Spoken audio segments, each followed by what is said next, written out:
เมืองเก่าแก่สุวรรณคมคำตั้งอยู่จุดตะวันตกเฉียงเหนือของประเทศลาว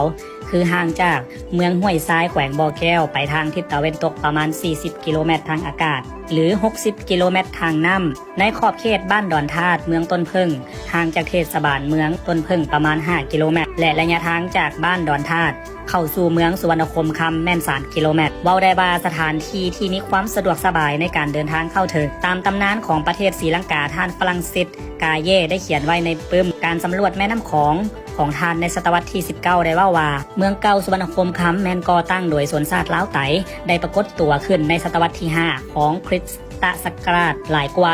1,500 ปีและตามตำนานน้ำท่วมโลกได้เว้าถึงพญาศรีสัตนาคที่เกิดจากเมืองหนองกระแสแสนยานทะเลสาบไหเมืองต้าหลีมณฑลยุนนานได้นำลี่พ้น7โกฏทะลุลงตามลำแม่น้ำของอันได้กลายเป็นนาค15ตระกูลอยู่หลวงพระบางในระยะต่อมาซึ่งหมายถึงคนชนชาติล้าวไตที่นับถือพญานาคได้เคลื่อนย้ายลงมาแต่อาณาจักรน่านเจ้าเมืองต้าหลีมณฑลยุนนานลงมาตามแม่น้ำของมาอยู่เมืองสุวรรณคมคำหลวงพระบางเวียงจันทน์ลงไปฮอดลีผีแขวงจำปาสักและชนชาติล้าวไตส่วนหนึ่งเคลื่อนย้ายไปตามแม่น้ำมูลแม่น้ำสีขึ้นไปฮอดอุบลราชธานี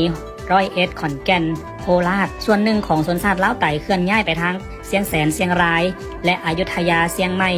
และอีกส่วนหนึ่งของชนชาติล้าวไตได้เคลื่อนย้ายไปฮอดหลวงพระบางสัญญาบุรีปากลายอุตรดิตถ์และสุโขทัยเมืองเก่าแก่สุวรรณคมคำนี้ได้มีการเติบใหญ่ขึ้นอย่างว่องไวเพียง3ปีเท่านั้นก็มีบ้านเฮือนถึง 100,000 หลังคาเฮือนต่อมาเมืองสุวรรณคมคำได้มีการประพฤติที่บ่ซื่อสัตย์ต่อพ่อค้าเช้าขายโดยเฉพาะต่อสาวนับถือพญานาคหลวงพระบางคนลาวที่นับถือพญานาคอันเป็นสาเหตุก่อให้เกิดความผิดข้องมองใจเถียงกันและสู้รบพร้อมเขาเจ้าจึงยกทัพขึ้นเมื่อตีเมืองสุวรรณคมคำจนหาดเกี้ยงเฮ็ดให้ชาวเมืองแตกตื่นและอพยพไปหลายทิศทางไปอยู่ทางเสียงแสนหลวงพระบางนครหลวงเวียงจันทน์โดยเหตุนี้วันที่3พฤษภาคม2022ได้สำเร็จพิธีกันติดตั้งรูปปั้นพญาศรีสัตนาค7เสียนจากวัดศรีบุญเฮืองเมืองต้นเพิงแขวงบ่อแก้วและนำมาประดิษฐานไว้ที่วัดโพนทองหนองคำแสนเมืองหัดสายฟองนครหลวงเวียงจันทน์ก็ย้อนว่านครหลวงเวียงจันทน์แม่นเมืองใหม่ของอาณาจักรสุวรรณคมคำหรือสุวรรณคมคำตอนปลายซึ่งเป็นเมืองก่อนยุคอาณาจักรลาวล้านสร้างผู้คนอพยพจากเมืองสุวรรณคมคำมาอยู่เวียงจันทน์เมืองเก่าแก่สุวรรณคมคำแห่งนี้ถูกสงครามทำลายและการเปลี่ยนทิศทางแม่น้ำไหลภัยพิบัติทางธรรมชาติต่างๆซึ่งเมืองจะได้รับการฟื้นฟูมาหลายครั้งหลายหนภายใต้ชื่อต่างๆก็ตามมา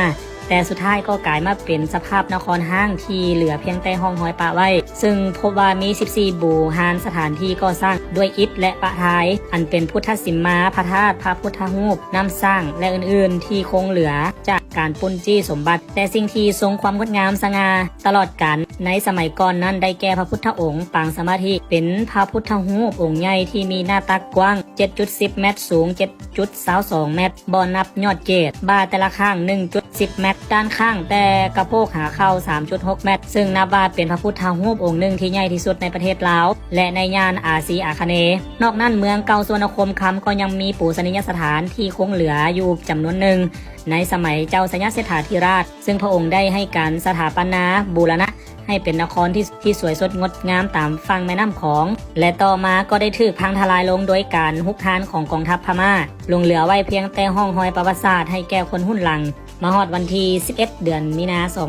2024ได้ค้นพบพระพุทธรูปเก่าแก่จำนวนหลายองค์อยู่ที่ดอนเพิงคำซึ่งเป็นพระพุทธรูปเก่าแก่หลายองค์ที่งดงามลวดลายศิลป์ก็แปลกตาและเป็นเอกลักษณ์จนเฮ็ดให้คนลาวบ่อยากเชื่อสายตานั่นก็เพราะว่าเมืองสุวรรณคมคำที่เป็นเมืองเก่าแก่ของชนชาติลาวไตแม้นมีความเจริญรุ่งเรืองและยิ่งใหญ่แท้ๆในอดีตซึ่งสันนิษฐานในเบื้องต้นว่าสร้างขึ้นในยุคสมัยนครสุวรรณคมคำซึ่งจะเป็นอะไรนั่นติดตามตอนต่อไปข้อมูลจากปึ้มบัญชีแหล่งท่องเที่ยวทั่วประเทศลาวปี 2019 ปึ้มประวัติศาสตร์ชนชาติลาว 5,000 ปี